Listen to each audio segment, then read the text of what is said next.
Assalamualaikum warahmatullahi wabarakatuh. Saya Rizky Zainuddin, NIM saya 2011162.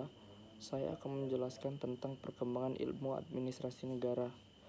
Ilmu administrasi negara yang kita kenal dan dikembangkan sekarang di Indonesia berasal dari Amerika Serikat.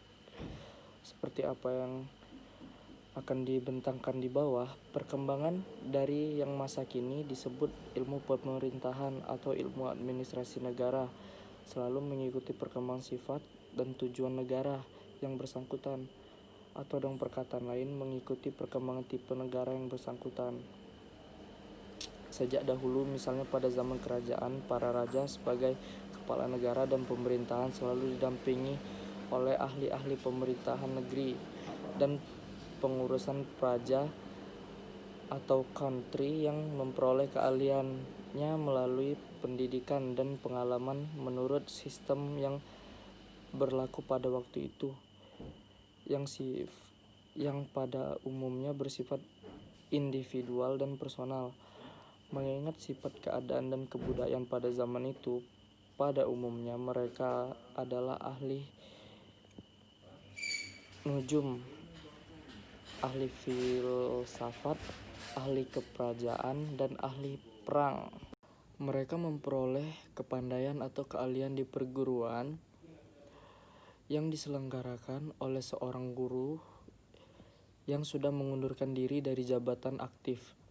Jika rajanya pandai dan bijaksana, yang menjadi patih atau perdana menteri, kepala administrasi negara adalah seorang yang serba bisa dan berwibawa. Misalnya, Patih Gajah Mada, ahli politik, ahli pemerintahan, ahli praja, ahli perang, dan ahli ramal. Pemerintahan adalah melihat ke depan, ke zaman yang akan datang. Dengan demikian, perkembangan ilmu pemerintahan dan administrasi negara berlangsung sejalan dengan perkembangan peranata dunia yang sekarang disebut negara atau state. Ilmu pemerintahan dan administrasi negara yang sebaik-baiknya sangat penting, artinya bagi pendidikan dan latihan bagi para kader organisasi pemerintahan dan organisasi administrasi negara. Hal ini karena dalam setiap organisasi selalu terdapat 4 unsur, yaitu sebagai berikut.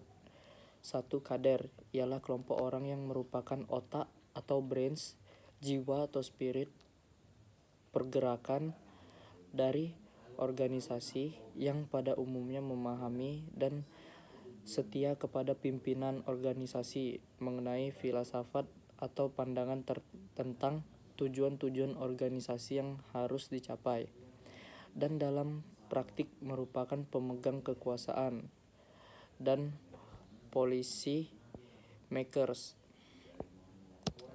2. Hierarki, yang merupakan menempatkan orang-orang yang menurut tertib tertentu dan memberi struktur pada birokrasi organisasi yang mendatangkan keteraturan, mekanisme kerja, disiplin, dan stabilitas dalam kehidupan organisasi.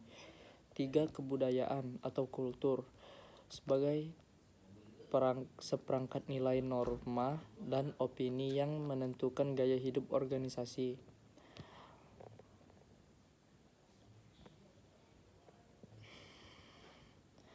Market, yakni seperangkat tuntunan pemerintahan.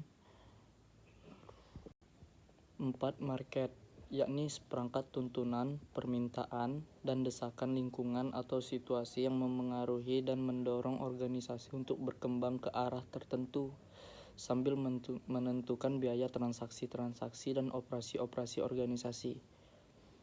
Pada saat ini, semua negara merupakan organisasi seperti yang digambarkan di atas. Dengan mengikuti pandangan Profesor C. van Vollenhoven, saya melihat adanya 5 tahapan di dalam perkembangan negara sehingga menjadi organisasi modern yang kita kenal sekarang, yaitu negara yang masih merupakan negeri dan menguasai kawasan tanpa batas tertentu. Cirinya: 1. Ada raja atau kepala suku yang menyebut dirinya raja dan berkuasa tanpa sistem yang rasional. 2. Tidak ada wilayah kekuasaan tertentu.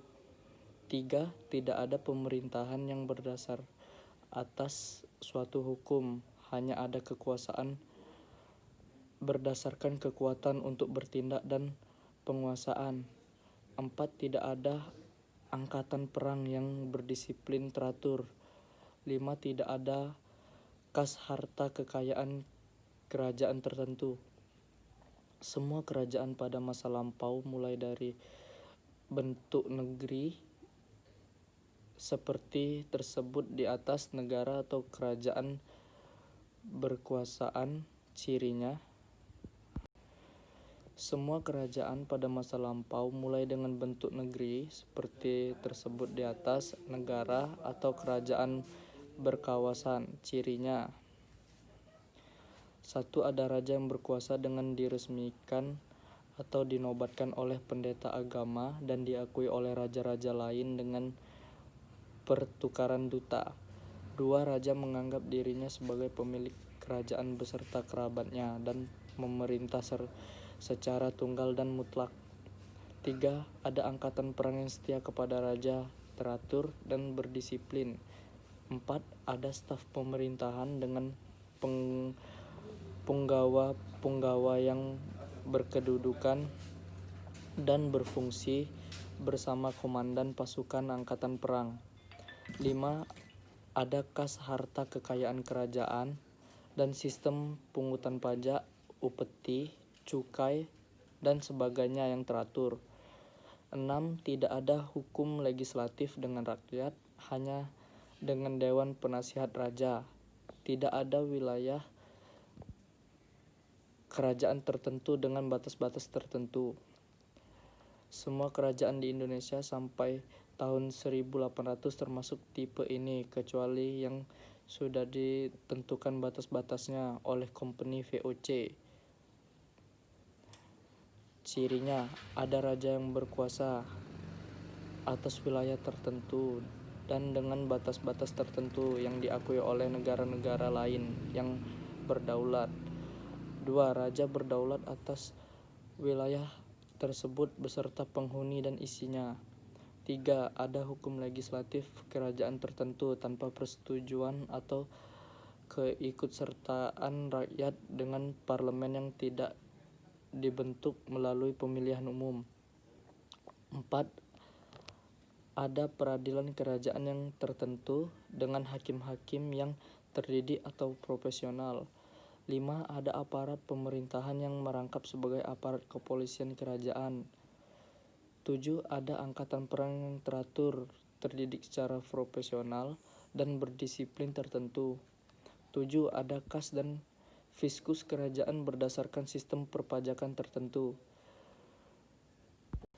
Sebagian besar kerajaan di Eropa antara 1650 sampai 1850 dan Kerajaan Negara Indonesia 1866 sampai 1942 yang disebut Hindia Belanda termasuk tipe negara nation atau nation state. Tipe negara nation mulai lahir di Eropa dengan adanya gerakan nasionalisme kurang lebih tahun 1840 sampai 1870.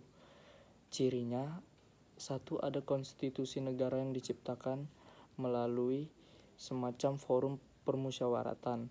2. Rakyat yang bertindak atas nama nation, yakni rakyat negara yang telah sadar budaya dan sadar politik.